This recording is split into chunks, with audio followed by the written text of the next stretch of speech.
All right. Before we start, let's clear something up. Every sport has rules. Every sport has cheaters, and every sport has a weird unspoken agreement about what we're not supposed to talk about out loud. So let's play a game. You tell me if they're illegal, immoral, or just inconvenient to admit. All right, ready? Here we go. Loud house music during max out sessions.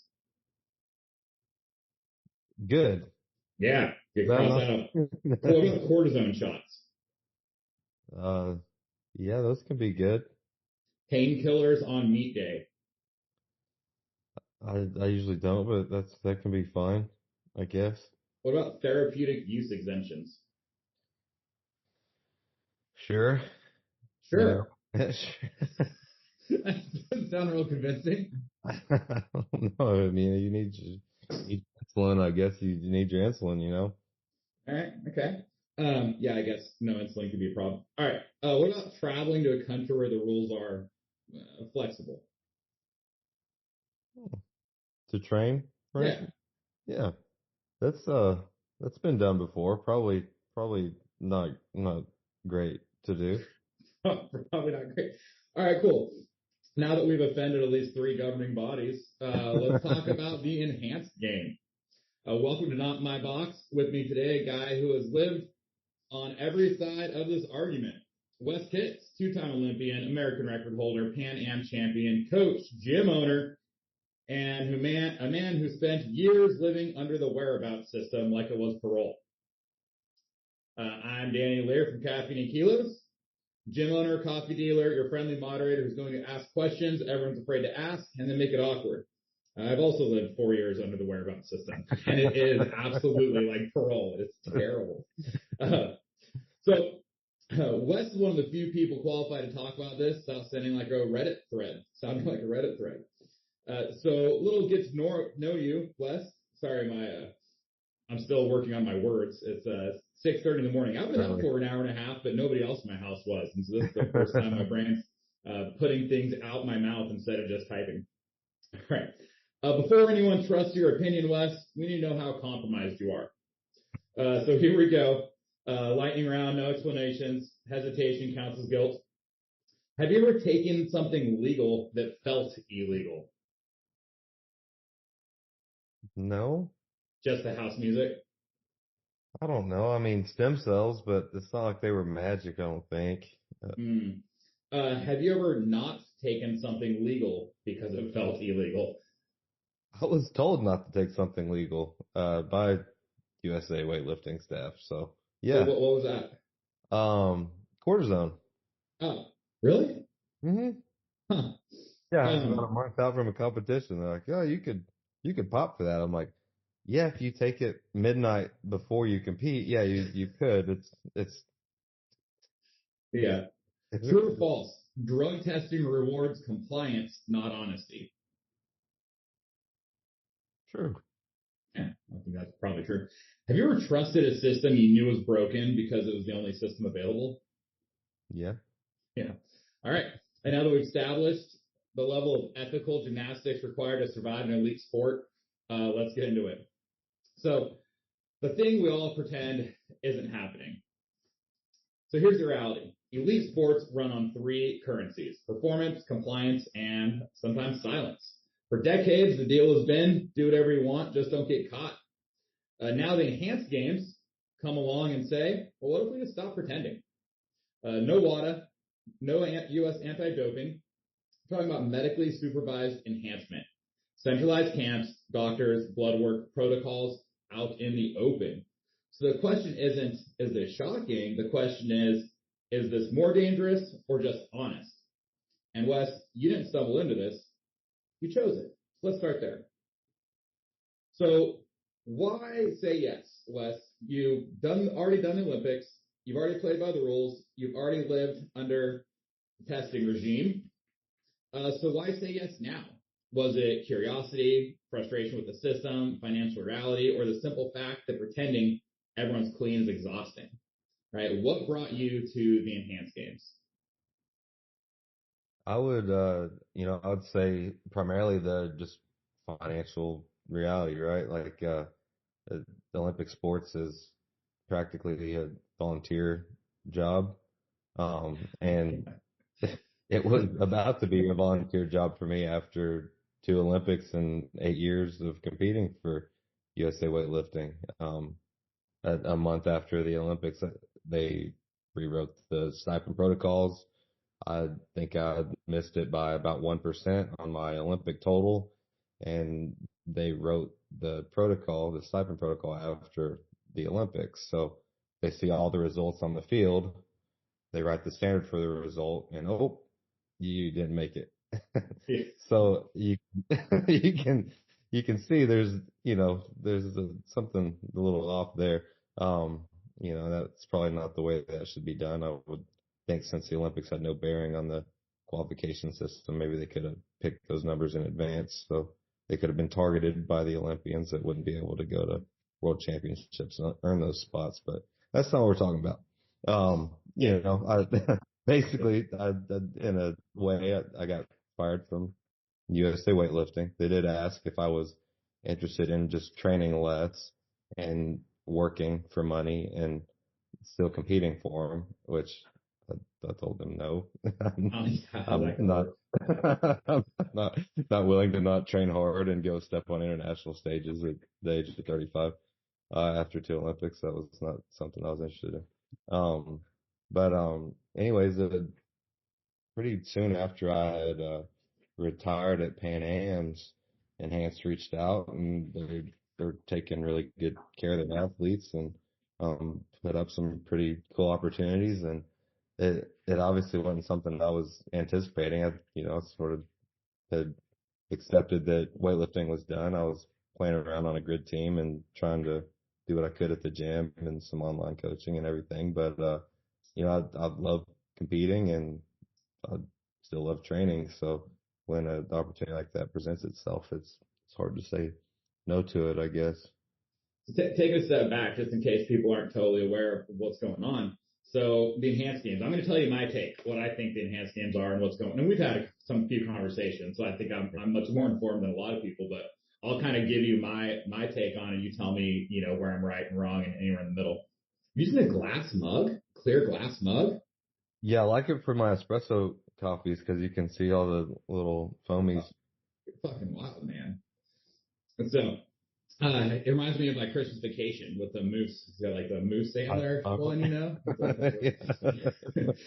All right, so the enhanced games, what's going on essentially is it is not a secret. Some people are in denial, but in general, I think most people understand that oftentimes in the Olympics, people are compromised. Some, in theory, it's clean. There's the World Anti-Doping, and every country has their own. Well, often a lot of countries have their own organizations or governing bodies that control the doping within countries, make sure people aren't taking whatever steroids or whatever they're not supposed to be taking for their sport.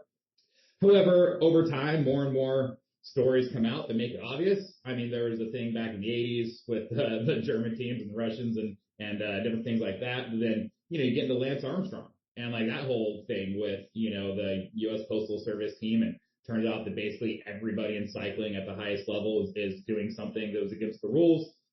Then, if you have not watched the documentary on Netflix, Icarus, it's extremely eye-opening just to there's essentially hard evidence that it's not just some athletes were doing it. We're talking about state-sponsored, country-sponsored doping programs.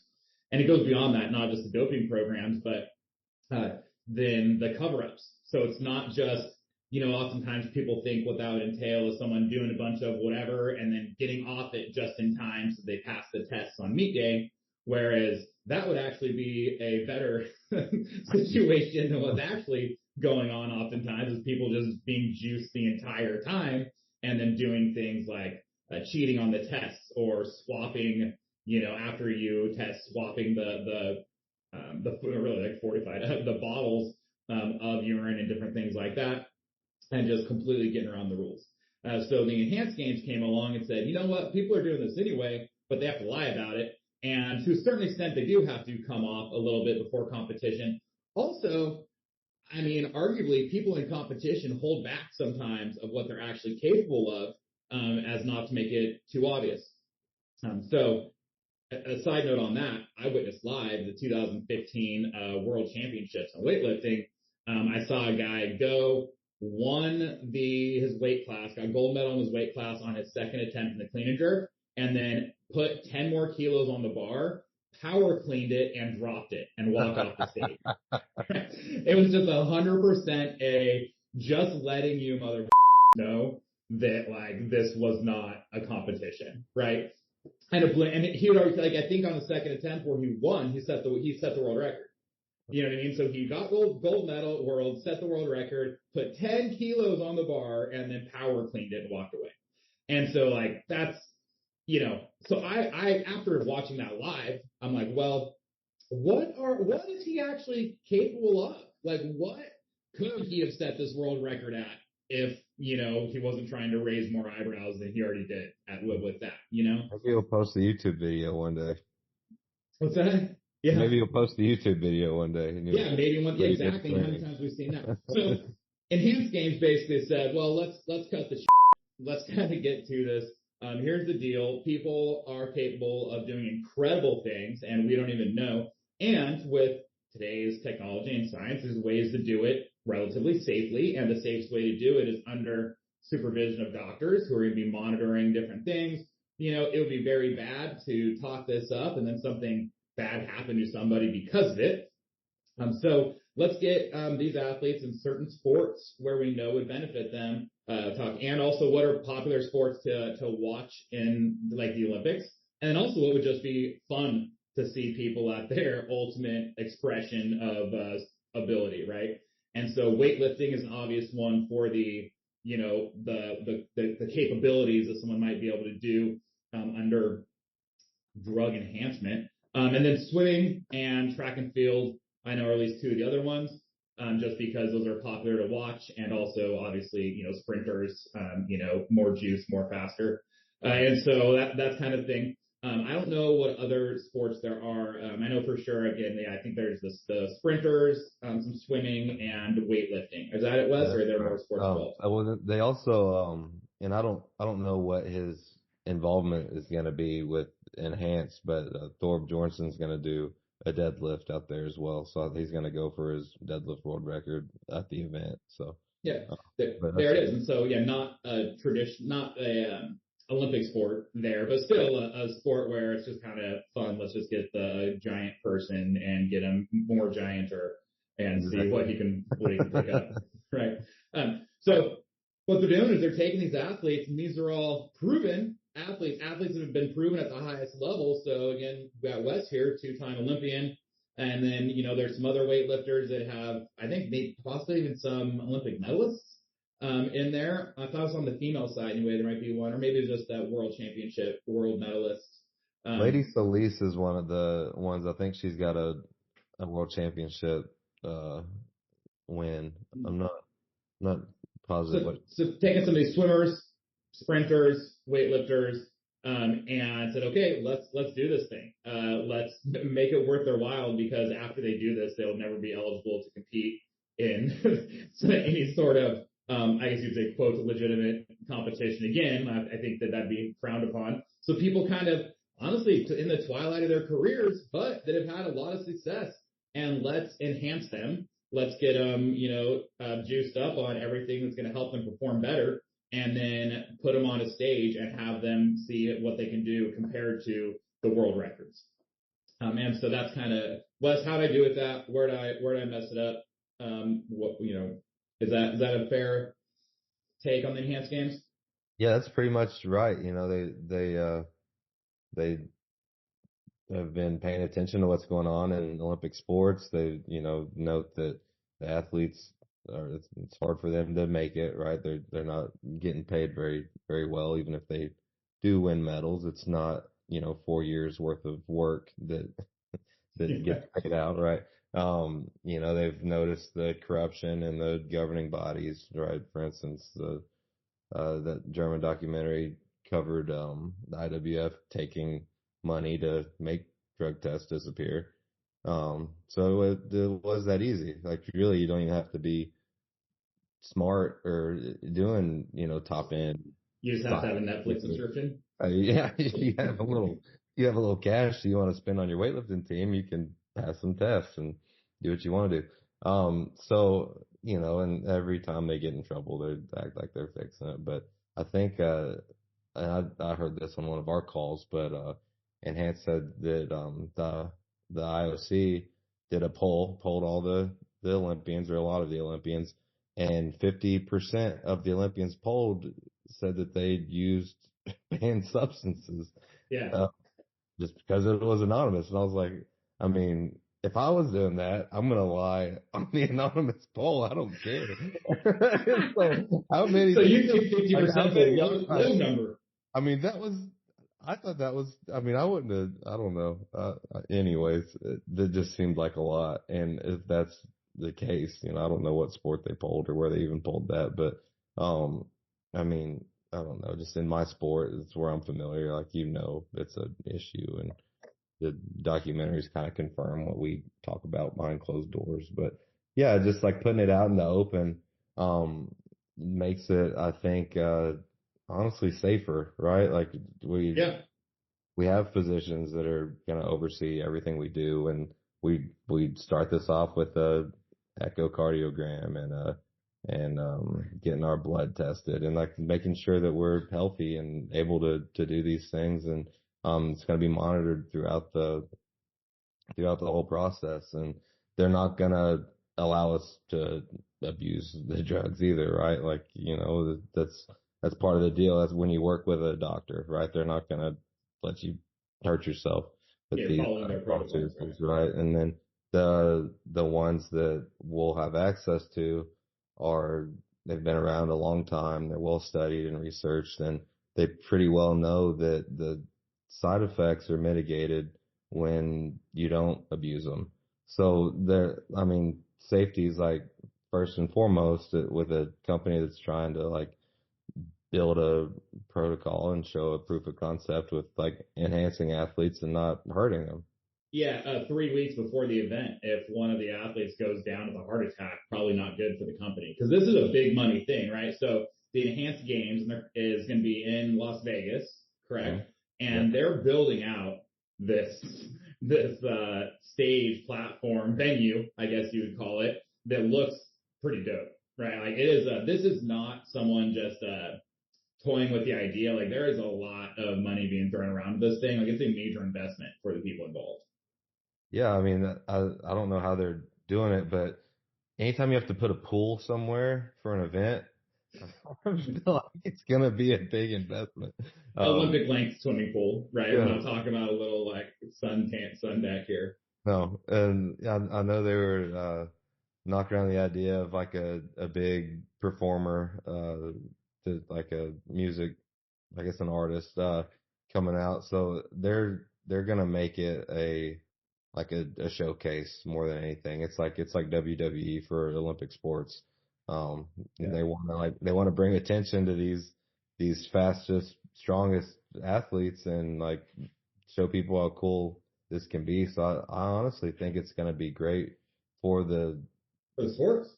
yeah, especially weightlifting, which is sort of flies under the radar since it's not an NCAA sport, like it can get some people exposed to this, and maybe give it a pop like when CrossFit first started, catching on. So they're not just getting taking care of everyone where they're at. So they're flying everyone out somewhere as well, talking about more money involved and stuff, right? And so what does that look like? Yeah, so actually I fly out Friday tomorrow. What? Yeah. Oh Um man, Wes, you're so so annoying. all the athletes are going to Abu Dhabi for essentially the from now until the event. So when I said that there's going to be oversight on everything we're doing, like that's why we have to be out there is And it's in May, correct? yeah. So everyone's So going out for we're talking three full months, right? yeah. So we'll come back mid-May, and then we'll be in Vegas for a week and compete. So yeah, I mean just I think there might be 70 or 80 athletes in total.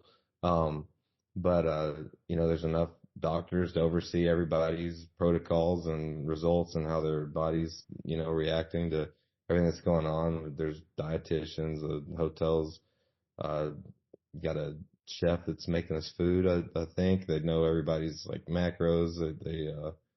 I mean, our gym's right in the hotel actually, and it's on the beach. I mean, it's I don't know. It's everything you want as an athlete. We've got our own door to the hospital where we're getting our protocol administered. I don't know.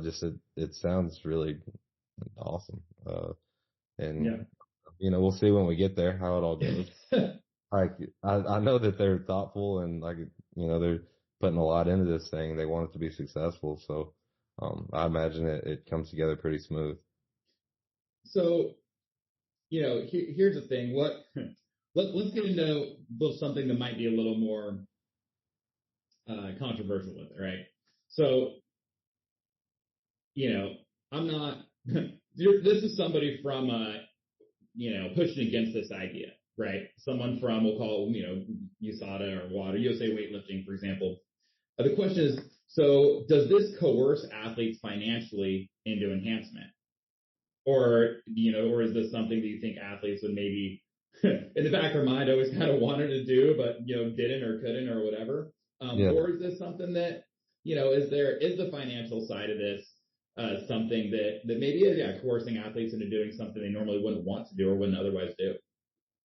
Yeah, I mean, it's a good point, is enhanced putting money incentives on world records, encouraging athletes to use something they maybe otherwise wouldn't have, or are the NGBs not paying athletes their market value, pushing them to find alternative routes?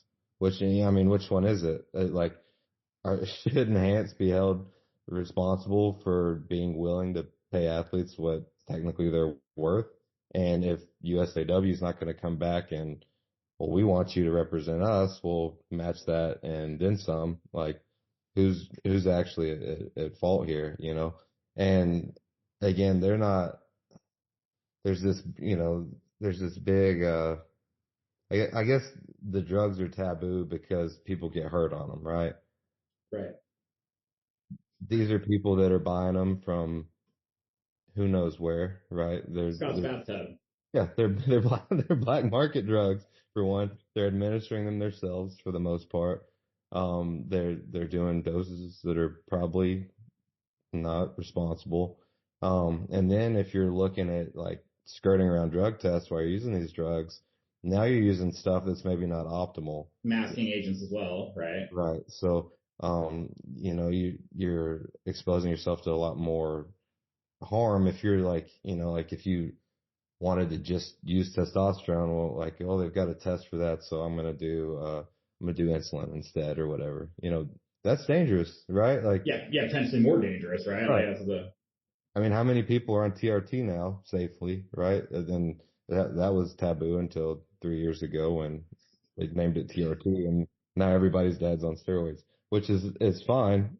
Whatever. If it makes you yeah. feel good, you're getting healthy. Like, again, abuse, I think, is probably the issue. The demons in the dosage is, what I'm hearing. But did I say that right? Yeah. But yeah, like I just kind of lost where I was headed, Well, but I mean, basically, it's kind of funny. My next question is you basically rolled right into it's perfect is, does medically supervised actually mean safe or does documented? And kind of what I'm hearing you say, I think makes a lot of sense, which is, the reason why a lot of these drugs are unsafe is because they're unsupervised and unregulated, right? right. Whereas there are pharmaceutical grade whatever, testosterone and that type of stuff. I mean, like you said, TRT, man, there's old jack dudes all over the place. It's like, dude, you have to go to a doctor. Like you just Google, like there's how many companies have popped up where it's like, just go on their website, you know what I mean? And then, I don't even know, maybe on it, I haven't done it, yet, I'm only 41. Give me another Yeah. 15 years. I might be interested, but, the thing is, like, I don't know, maybe you do a call with the doctor, or maybe you just fill out a form and they review it, right? I mean, it's kind of funny. It's the same thing as like ED drugs, right? Like boner pills.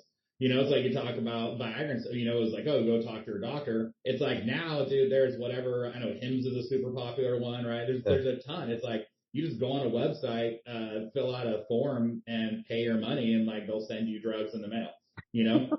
And it's the same thing. I mean, same thing with both females too, with hers. It's the same Yeah. idea for like hormone regulation, all that type of thing for females as well, right? And so someone going through whatever menopause, like, you don't necessarily have to make a doctor's appointment. It's like these things have been around for a pretty long time and we pretty much know the efficacy and again, the dosages, right? Like, so, if you're taking so much testosterone that, you walk uphill and get a bloody nose, that's probably not ideal. However, again, it's been around a while. It's pretty documented what safe dosages could be and under medical supervision where they're checking, do you have any tumors before you begin taking this? Do you, what does your echocardiogram look like? Do you have, these different problems? And then as they dose you along the way, keep an eye on those things. Okay, what did your blood pressure do at these dosages? And kind of taking every step.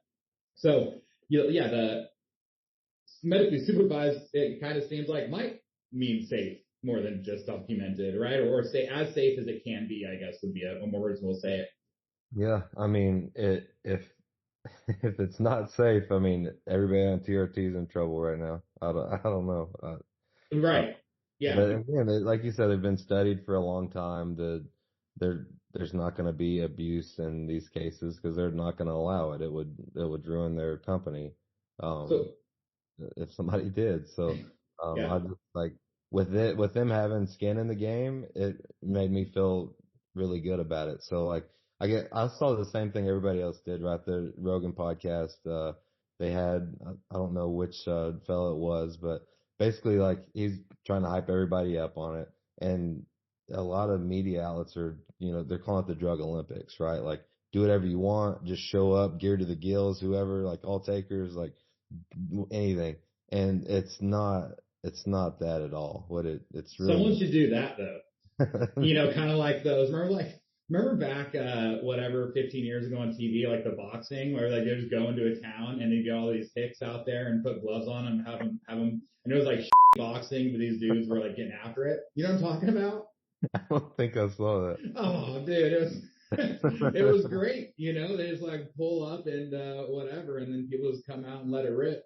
Anyway, um, so what happens, or could this lead down the path where where the winning protocol just becomes the baseline expectations, right? Like, what does that say, or what does it mean? Um, so this event happens, enhanced game happens, and everything that they anticipated comes true. Meaning, basically every world record gets broken, and perhaps by a significant margin, perhaps whatever. So then, what does that mean for the baseline sports? What does that mean for the Olympics when now do we go into like a almost like a two-tier system, right? Like, oh, that's a world record of an individual doing this under Olympic protocols, right? Does that bring these qualifications into it? Like, what does it mean for the current establishment as far as records and abilities? it. Man, it's tough because honestly, whatever, like, I don't know what company has a better model for success, right? And then, what company gets better viewership, uh, I don't necessarily think that, it's not enhanced goal to compare their athletes to clean athletes, right? It's like, it's to show that their protocols can get you in excess of what's ever been done before. You know what I mean? Like, it's like, I'm not going to Yeah, hit a world record at this event in Vegas and be like, I deserve to hold the world record. Granted, the guy that has it currently, I think, has like a 350 back squat and a 300 kilo front squat and is from Kazakhstan. So, you know, maybe some would he maybe works harder. some would maybe assume that he has partake in some of these protocols previously. You could you could say that. You don't know. You don't know though. He You probably don't know. That's the catch. You don't know, right? um So So then that kind of leads me actually to the opposite question, which is what happens if enhanced games go down and like nobody breaks, like it just pretty much like everyone's performance is on par or similar to current world records. Will that be like the current political climate where the anti-enhanced games people will say, see, people don't need drugs, they just need to work harder, and it's possible to do this clean. And then everybody else in the world is going to say, see, everybody in the Olympics is already juiced to the gills, and what the are we doing here? Yeah, that's the reality of a lot of these, especially your your fast twitch, like high strength, high output sports like that. Even your endurance sports though, they have cycling, right? a whole different list, right? Dirtiest sport in the world. Right. There's ice skaters on whatever for ice skating. It's just like, tell us more about ice skating, Wes, since I you're. don't know anything else about it. For Russia, we'll cheat at ice skating too. I'm sure they do. They literally had a little 15-year-old girl pop. That's right. I don't even know what it was. They break each other's knees with bats. Like, that's pretty. It's just I've never heard a weightlifter taking a bat to another weightlifter's knee. You know what I mean? Harley, that would be I don't know. I'd be afraid for the blowback on that probably. No.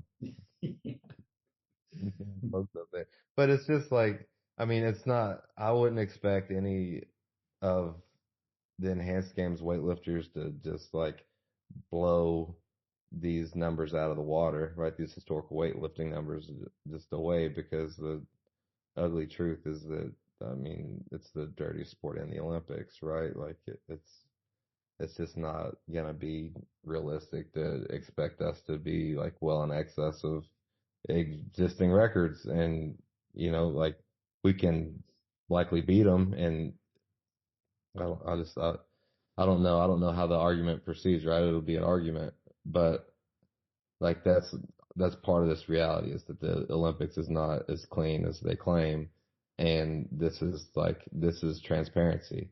Yeah. But like that's one of the that makes me wonder, right? So I actually kind of anticipate that being more of the reality. I do believe that there will be world records broken, right? But I don't think it's going to be by a crazy margin. I don't think anyone's going to add 20%, or even honestly, I don't think anyone's going to add 10%, even whether in time for a race or in weight for weightlifting. Yeah. I believe that most likely there will be some world records broken, but it's going to be largely on the margins, right? Yeah. And I think that might be open a whole nother can of worms that I think a lot of people aren't anticipating. I think that, me and you have been in the sport, obviously you at a higher level, but in the sport long enough for a while, in, weightlifting and around, USA weightlifting and testing protocols, and seeing people that I know, or that I'm 95% certain are clean, and what they're capable of, and knowing that that's about what America's got to offer, right? Yeah. Like, oh, this person is winning national championships and representing the United States on an international level, and they're operating under these rules in the United States that are extremely difficult to skirt around. Also, anyone who's interested on a little bit more of that topic, there's this book. I'm a little hesitant to promote it, but it's called The Sport is Steroids, and it's about Pat Mendez. And it's I read it. Someone sent it to Dean, and he read it, gave it to me. I read it, and it has quite a few quotes from Pat. And you think that Pat is like totally involved in this, right? Like there's like some interview type stuff, and I thought that Pat was like behind this thing, involved. So I reach out to him like, oh, this was pretty interesting, and he's like, oh yeah, that book's like essentially. This is a private conversation between me and Pat, but I think it's fine. Anyway, is essentially the guy who wrote it kind of like snaked from under him, like talked to him about it, brought it up, act like he was going to write it. Pat was going to be involved and get royalties or something, and then just stole it in public. That's why I'm hesitant to talk about it, but whatever. I'm going to come out and be honest and tell you that part of it too. So then whatever, people can make whatever decision they want. If you read it, just download it illegally. Yeah, it's downloaded illegally, or just like Venmo Pat like $5, That'll be good. Yeah. But it's super interesting because it's his entire story. He, outwardly talks about doing steroids and trying to get around the rules, but he talks about why, right? Like when he started weightlifting, like why did he do what he did? Why did he, purposefully, break the rules, get as juice as possible before joining USA Weightlifting, and then kind of clean up, join USA Weightlifting, go, and then, and he got popped multiple times, come back from a ban and get popped again, and it's like, why would somebody do that? And I mean, essentially, you could read it and knowing the background of the book, trust of it as much as you're going to trust it, but I know Pat personally, and I believe that most stuff going on there is largely accurate.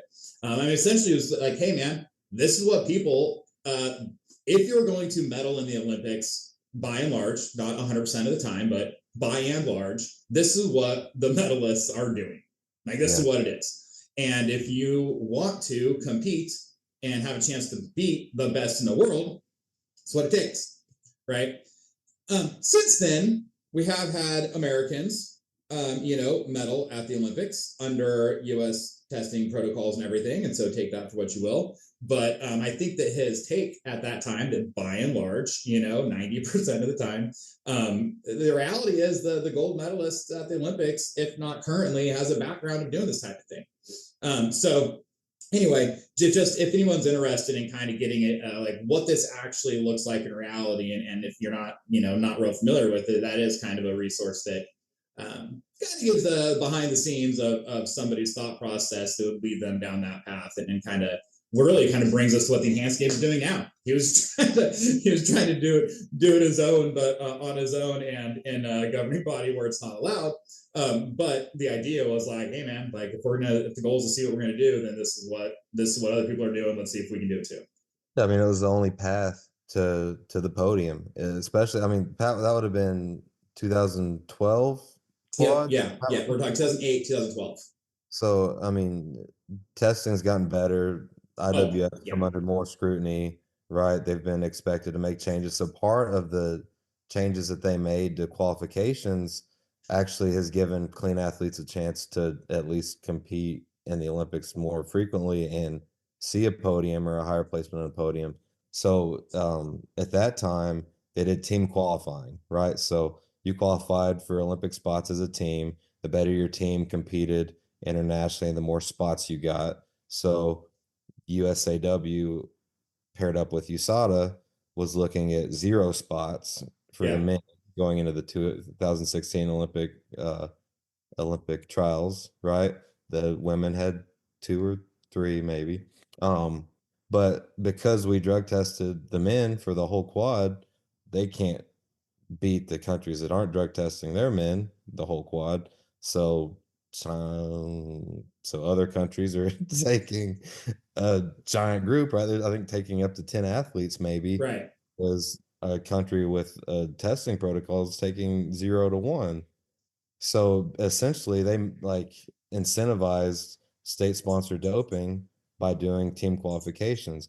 Now it's individual. Each country's limited to spots, which they have less spots than there are weight categories. So, for instance, China doesn't get to represent in every weight class, so they can't sweep every weight category. Or, I mean, any country, right? Whoever it is that is excelling in the sport, they're not going to sweep medals. Right. Anymore. So there's more opportunity for more athletes, and it's better than when Pat was competing, but still, like, the I don't know. People are still incentivized. So another, uncomfortable one here. Cool question about this is, if I'm a 19-year-old phenom, right? 19-year-old phenom asks, like, well, is this what I have to do to compete? Right? Because WADA would say that, this isn't choice, it's pressure. And so, where does that, land in this entire thing? Yeah, I mean, I definitely wouldn't suggest that a 19-year-old goes on protocols, like, for sure. I mean, it's probably too young. I don't know that the doctors involved with enhanced would want to put 19-year-olds on for sure. So like that's, I guess, part of the oversight is like there's an age where this is maybe more appropriate than And it's kind of like I don't know, boxing, right? It's sort of like Olympic boxing is sort of like amateur boxing, and then professional boxing, Sure. right? You take the brakes off, and now you've got grown men doing whatever it takes. So maybe that's sort of what these other Olympic sports start to look like, is the Olympics is like your youth competition, and then the adults are doing a different game. Well, I mean, Um, that's what, and the Olympics originally, right? And that this has been something that's kind of been bastardized over the last 20 years in the Olympics anyway, right? It used to be the amateurs. It was like the amateur thing, and pro athletes weren't allowed, right? Basketball and other sports, like pro athletes, or were not allowed to compete in the Olympics. And then, I feel like, I don't know if this was the tipping point or whatever. Maybe it was allowed in other sports and I just didn't know. But, then it's like, oh, now they're allowing professional athletes to compete. And again, the game of basketball completely changed, right? yeah, Like all of a sudden, like all of a sudden, the playing fields and what that sport looks like at the international level just completely changed when you're allowing NBA players to compete in the Olympics, right? yeah. So this maybe is a similar type situation. Right. It's just, I mean, those sports already have well-developed professional leagues, whereas like weightlifting in the IWF is the professional league for weightlifting. So now maybe it just like it adds another layer. That doesn't necessarily mean it's incentivizing like the youth to do that, and they shouldn't be, right? Like even, I mean, these protocols we're going on, it's a very short amount of time. It's small doses, and it's just for the event, and then we get, returned to baseline and set free. It's very, I mean, it's very structured and regimented. So it's like I don't think it shouldn't encourage like people doing this on their own. Like, It's at the end there after the event set back to baseline, and so there is a post-event wind down period where they then take you off of everything safely and effectively and get you back to normal. Which, and again, talk about the risks of using these things. That's a big part of it, right? Not only people are using the drugs, irresponsibly, and maybe again overdosage and not under any sort of supervision with regards to like their general health at the time. But then you got to take other stuff to come off it, and then a lot of times that's where people have the bigger problem, or as big of a problem anyway. yeah, I mean, so just talking with our doctors, like we're gonna be on such small doses that there should be no side effects. Like what we're hoping for is no side effects. If you have some, we have ways to mitigate that, but basically after the event, we're gonna bring you back to Abu Dhabi, make sure you check out, everything is where it's supposed to be, and then you go home. But if something is out of sorts, we're gonna make sure you get back to where you need to be healthy and like the way you should. So again, this is stuff that doesn't exist in bodybuilding or Right. power strongman, right? They're not like there's no supervision or Well, protocols with doctors unless they're yeah. paying for their own. But those sports, I mean, unless you're the best two or three, like they're probably not making that much. And So powerlifting is an interesting example because powerlifting, there's all these different federations, right? There's whatever the USAPL and the USPL, the USPC, and all these different things. And some of them are, in theory, some of them are drug tested, and some of them are not. Some organizations run both styles of meats. Hey, this meat is a tested meat, and then this meat is not tested. And yeah, they're not overtly saying this meat is juiced up, but when you run tested and non-tested categories, I mean that pretty much speaks for itself, right? right. So, almost to that regard, is that, and who knows, what you might have some insight what the enhanced games long-term plan is, but is this going to essentially creating a similar system, right? So I guess let me back up a second, or yeah, I'll let you go there. Do you think Yeah. this creating some sort of similar system? So they actually in swimming, right? That was sort of the first sport that they went for the record in. They got Magnuson, he hit it went after his first go at protocols, but they were doing events, swimming events, and they were going to have tested and open divisions for the swimming events. And they're still an athlete pay advocacy group, right? They believe that athletes should be paid what they're worth and have a value, and that the people at the top of this Olympic sports pyramid shouldn't be the only ones that earn off this thing. You know, they cannibalize the host country. The athletes are essentially volunteers, and then I don't know. I don't know who ends up with all of it, I but mean, how much Olympics are coming up, right? And then they're going to be in LA in 2028. Like, how much are tickets to the Olympics? Like, how much money is going to this event? And if the athletes are unpaid by the Olympic body themselves, where is all that money going? Which is, I mean, you have a little bit of insights as far as the world of the IWF and the IOC and everything, the Olympic Committee and the different sporting bodies. Some would say that it's quasi mafia, the way a lot of that stuff works. well, imagine the endorsements and the ad revenue on the commercials, like the TV deals. Like there's some money getting thrown around, but somehow like Nothing makes to the athletes. the host countries aren't getting they're doing bad on these deals. The Yeah. athletes aren't doing good on these deals unless their country is taking care of them. So I don't know, but the pay advocacy was a big part of the enhanced games. Like this is, frankly, this is bullshit. These athletes work really hard for virtually nothing, and there is money here somewhere. But they shouldn't be expected to volunteer to do these sports. They should be taken care of. So they did these swimming events, right? They've got open and tested divisions, and the purse on the event was generous, right? They're taking care of these athletes. I don't know if they got paid to compete. I think it was just the prize money was excellent. The International Swimming Federation said that any athlete that competes, even in the tested division for the enhanced event, will be sanctioned. So what incentive do they have for sanctioning athletes for competing in a clean division competitions for money? They don't want competition. It's right. the only like there's literally no excuse for that. You can't let somebody get paid to compete in a competitive federation.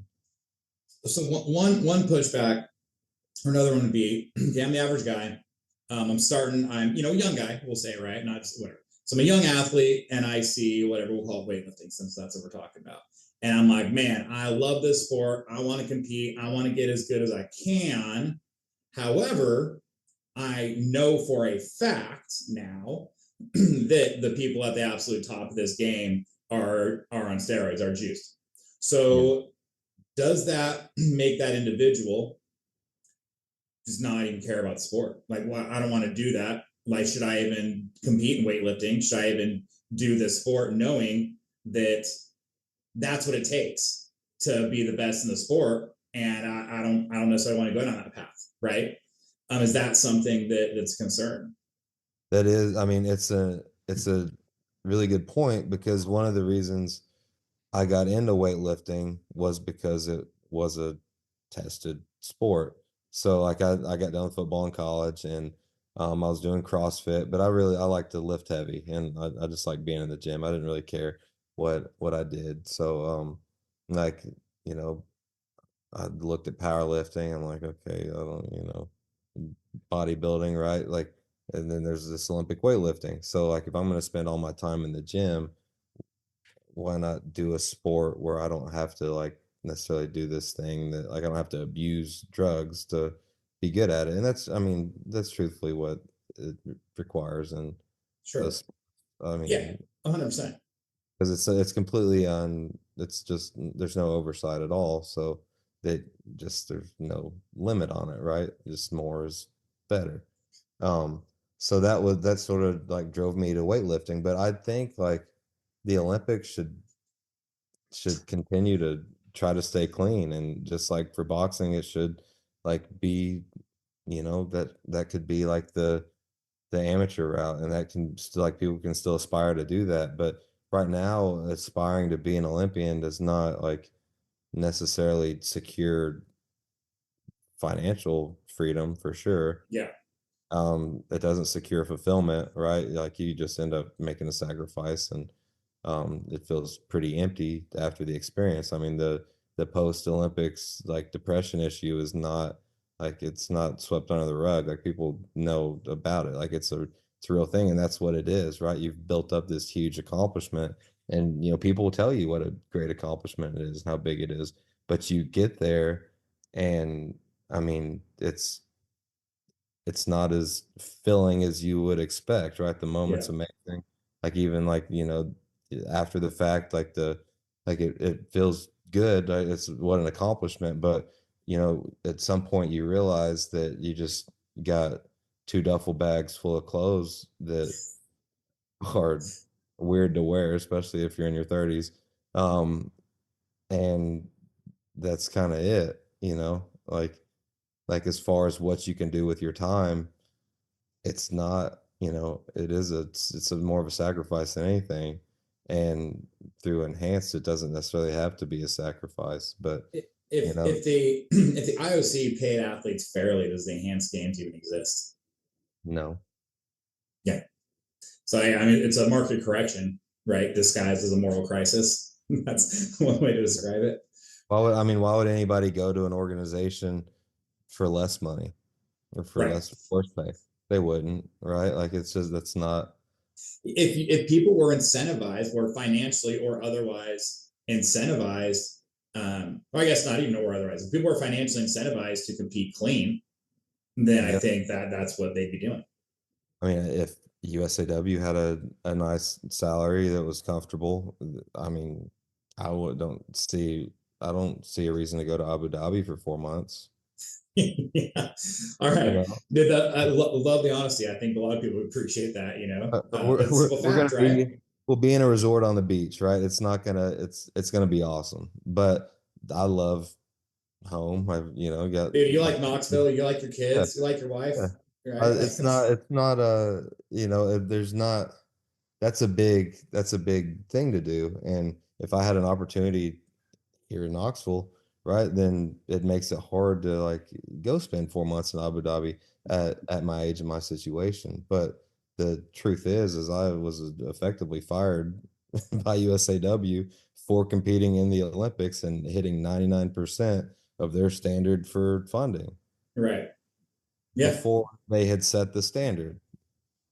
So, I Yeah. mean, you want to walk all over athletes and treat them like crap. Like this is like it makes something like what Enhanced is doing really like attractive. Appealing. Yeah.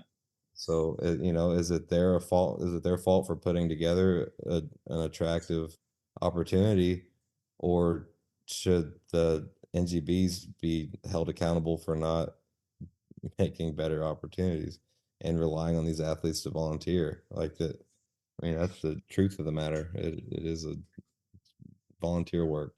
And And to be clear on this, I spent a lot of time. I mean, Wes as well, obviously, two Olympics and everything. USA weightlifting. This is not, you know, the idea isn't to be just trashing, an organization or whatever overall. I mean, Wes, the situation is obviously unique and talk about, but he's being honest about the motivation structure and the reality of it. I mean, Caffeine Kilos, we donated a ton of money to USA Weightlifting, and directly to athletes, and then to USA Weightlifting as a governing body for years and years and years. And the main reason why we stopped contributing to USA Weightlifting when we did was due to the way we got treated at one time. Didn't go over very well. But again, I wasn't even going to talk about that part. The point is that this isn't that we think that the having these governing bodies is a bad thing, or that the Olympics or anything like that. Like that's the opposite of the truth. I mean, you're talking to Wes dedicated 12 years of his life to USA Weightlifting, doing everything that they asked him to do. Again, I did with the Rube Caffeine Kilos, we donated whatever, tens of thousands of dollars to USA Weightlifting in pursuit of what we're trying to accomplish there. So anyway, just to kind of go over that. All right, wrapping up here, Wes. Rapid fire, quick hits. Here we go. All right. What is more dangerous, ignorance or honesty in this situation?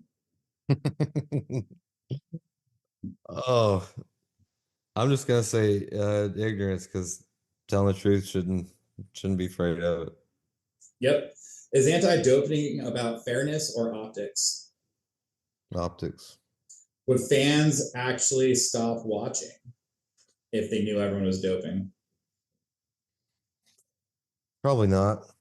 I think anybody who pays attention to the world already knows. Probably no. Is this inevitable? The enhanced games inevitable? Under the current structure of the IOC, I think so. Yeah, I agree. All right. Well, that's a wrap. Big thank you to Wes Kitts for walking straight into the fire and being honest about everything going on. This isn't a pro enhanced games episode. This isn't an anti enhanced game episode. It is a reality episode, because whether you like it or not, the system we've been defending for decades only works if everyone keeps lying quietly. And if you listen to this whole thing and caught yourself thinking, well, yeah, but that makes sense. Congratulations, you're one of us. Go buy some coffee from Caffeine Kilos. Follow Wes, whether you agree with him or not. It's sure to be a wild ride. And send this episode to the coach who still thinks sport is pure if you just believe hard enough. We'll see you next time on Not in My Box. Thanks, Danny.